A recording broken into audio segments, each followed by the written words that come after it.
Hello views, welcome to TJMS Tamil channel. நீ நான் காதல் சீரியலுக்கான அப்கமிங் எபிசோடில் அப்போ இப்படிலாம் பேசுறதை நினச்சி ராகவ் ரொம்பவே ஃபீல் பண்ணிட்டு இருக்காரு. இப்படிலாம் பேசுகிற அப்புறம் எதுக்காக எங்கள் அக்காவுக்கே துரோகம் பண்ணணும் இவ அப்படின்ற மாதிரி ரொம்பவே ஃபீல் பண்ணி நினச்சிட்டு இருக்காரு. எப்படி தான் இவளால் நடிக்க முடியுதோ தெரியல, இதில் வேற அழ வர செய்கிறாளா இவ அப்படின்னு சொல்லிட்டு நினச்சிட்டு இருக்காரு. இதெல்லாம் தாங்கிக்க முடியாத ராகவ் என்ன பண்ணுறாரு, வெளியில் போயிட்டு தண்ணி சாப்பிட்டு வந்துட்டாரு. யாரோ ஒருத்தர் தகவல் சொல்கிறதன் பேரில் அப்படி என்ன பண்ணுறாங்க, அந்த இடத்துக்கு போகிறாங்க. ராகவ் இப்படி இருக்கிறத பார்த்து ரொம்பவே அதிர்ச்சியானாங்க. என்னாச்சு இந்த ராக்கி பாக்கி, ஏன் இப்படிலாம் நடந்துக்கிறாரு அப்படின்னு சொல்லிட்டு ரொம்பவே யோசிக்க ஆரம்பிக்கிறாங்க. அதுக்கப்புறமா என்ன பண்ணுறாங்க, ராகவ் ஒரு கார் பிடிச்சி வீட்டுக்கு கூட்டிகிட்டு வராங்க. கூட்டிகிட்டு வரும்போதே ராகவ் என்ன பண்ணுறாரு, அபிகிட்ட புலம்பி தள்ளிகிட்டே வராரு. கொஞ்ச நேரம் அமைதியாக வரீங்களா ராக்கிபா, எதுக்காக இப்போ கத்திக்கிட்டே இருக்கீங்க, கொஞ்ச நேரம் அமைதியாக இருங்கன்னு சொல்ல என்ன பண்ணுறாங்க, புலம்பிக்கிட்டு பேசிக்கிட்டே வராரு ராகவ். அதுக்கப்புறமா ரொம்பவே ஒரு மாதிரியாக பேசிக்கிட்டு ஒரு ராகவ் என்ன பண்ணுறாரு, திடீர்னு அபியோட தோல் மேலே சாஞ்சிக்கிறாங்க. அபியால் எதுவும் பண்ண முடியல. ஒரு நிமிஷம் அப்படியே அமைதியாகிடுறாங்க. அதுக்கப்புறமா எப்படியோ வீட்டுக்கு கூட்டிகிட்டு போயிடுறாங்க ராகவை. வீட்டுக்கு கூட்டிகிட்டு போனதுக்கப்புறமா ஏதாவது சாப்பிட்றீங்களா அப்படின்னு சொல்லிட்டு கேட்குறாங்க. எனக்கு எதுவும் வேண்டாம் அப்படின்னு சொல்லிட்டு ராகவ் சொல்கிறாரு. ட்ரிங்க் பண்ணிட்டு வந்ததுனால அந்த இதுலேயே அபி திட்டவும் ஆரம்பிக்கிறாரு.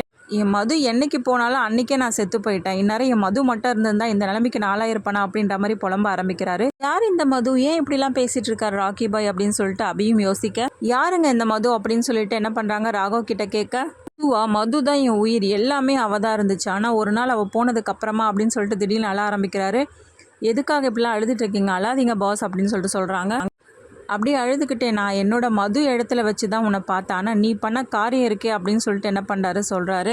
உடனே யோசிக்க ஆரம்பிக்கிறாங்க, நம்ம என்ன பண்ணோம், எதனால் இவர் இப்படிலாம் பேசிகிட்டு இருக்காரு, மதுனா யார் அப்படின்றத தெரிஞ்சுக்கணுமே அப்படின்னு சொல்லிட்டு யோசிச்சுக்கிட்டு எல்லாத்தையும் தேடி பார்க்குறாங்க. அந்த சமயத்தில் ராகவோட ஒரு டைரி கிடைக்குது. டைரியில் மதுவை பற்றி எல்லா உண்மைகளையும் எழுதி வச்சுருக்காரு. ஒன்று ஒன்றா படிக்க ஆரம்பிக்கிறாங்க. ரொம்பவே இன்ட்ரெஸ்டிங்காக இருக்குது அபிக்கு. ராக்கிபா இப்படிப்பட்ட ஆளா, இப்படி ஒரு பொண்ணை உருகி உருகி லவ் பண்ணியிருக்காரு, அப்புறம் எதுக்காக என்கிட்ட இப்படிலாம் நடந்துக்கணும், அவங்களுக்காக இவர் என்னெல்லாம் பண்ணியிருக்காரு, எப்படி இருந்த மனுஷன் அப்படியே இப்படி மாறிட்டார் இவர் அப்படின்னு சொல்லிட்டு எல்லாத்தையும் படித்து ரொம்பவே கண் கலங்கி போகிறாங்க அபி. ஒருவேளை மதுவை மறக்க முடியாமல் தான் எங்கிட்ட இப்படிலாம் நடந்துக்கிறாரோ அப்படின்னு சொல்லிட்டு அபி நினச்சிக்க ஆரம்பிக்கிறாங்க. ஸோ அதனால தான் எங்கிட்ட இப்படி ஒரு வெறுப்பை காட்டுறாரு. ஆனால் நம்ம இனிமேல் அவர்கிட்ட அன்பாக நடந்துக்கணும். இவ்வளோ கஷ்டத்தையும் உள்ளே வச்சுக்கிட்டு அப்புறம் எப்படி இவரால் சிரிக்க முடியும், அதனால தான் நம்மக்கிட்ட இப்படிலாம் நடந்துட்டுருக்காரு, இனிமேல் நம்ம நல்லபடியாக நடந்துக்கணும் அப்படின்னு நினைக்கிறாங்க.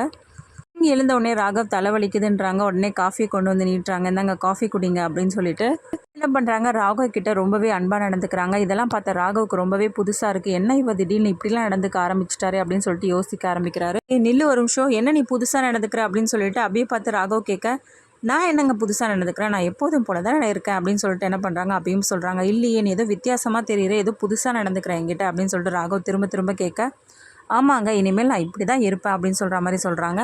இப்படி ராகவ் கிட்ட அபி ரொம்பவே அன்பாக நடந்துக்கிறாங்க. எல்லாரும் முன்னாடியும் இதை பார்த்த முரளியெல்லாம் தாங்கிக்கவே முடியல. என்னாச்சு இந்த அபிக்கு, ரெண்டு பேரும் இப்படி ரொம்ப க்ளோஸாக இருக்க மாதிரி இருக்குது, இது ஏதாவது பண்ணி ஆகணுமே அப்படின்னு சொல்லிட்டு பயங்கர எரிச்சல் அடைகிறாங்க. இந்த விஷயத்த சுந்தரிக்கிட்டையும் சொல்கிறாங்க. இப்படி இருக்க ராக்கி பாய் கிட்ட நம்ம எதுக்காக முரளி பற்றின எல்லா உண்மைகளையும் மறைக்கணும், இனிமேலாவது சொல்லக்கூடாது அப்படின்னு சொல்லிட்டு யோசிக்கிறாங்க. இதை பற்றி ராகவ் கிட்ட சொல்கிறாங்களா இல்லையா, அது எல்லாமே தெரிஞ்சுக்கலாம் டிவிக்கு முன்னாடி. அதுக்கு மறக்காமல் நம்மளோட சேனலை சப்ஸ்கிரைப் பண்ணிக்கோங்க. கூடவே இருக்க அந்த பெல் ஐக்கனும் கிளிக் பண்ணிவிடுங்க. அப்போ தான் நான் போடுற அடுத்தடுத்த வீடியோஸ் உங்களுக்கு நோட்டிஃபிகேஷனில் வரும். ஓகே வியூவர்ஸ், தேங்க்ஸ் ஃபார் வாட்சிங் திஸ் வீடியோ.